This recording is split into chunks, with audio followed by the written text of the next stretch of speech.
మీకున్న పరిమిత శక్తితో మీరనుకున్నదంతా సాధించగలరా? మీరు ఒంటరిగానే ఆ ప్రాణాంతకుల్ని దండించగలరా? సాధ్యం కాదు. వారు దండనకు పాత్రుడే. ఒక మహారాజుగా తమరి కర్తవ్యమేమంటే మీరు వారిని సంహరించాలి. దానికై వారిని మించిన శక్తిని ఉపయోగించండి. మీరు గనక ఒంటరిగా వెడితే మీ ఉద్దేశ్యము నెరవేరదు.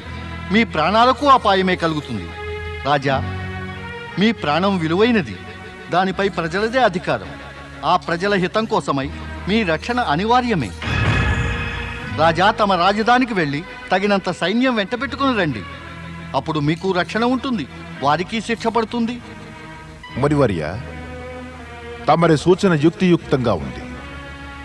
నేను అలాగే చేస్తాను. ప్రాణం కాపాడి తగిన సూచననిచ్చినందుకు కృతజ్ఞుణ్ణి. శుభప్రాప్తిరస్తు.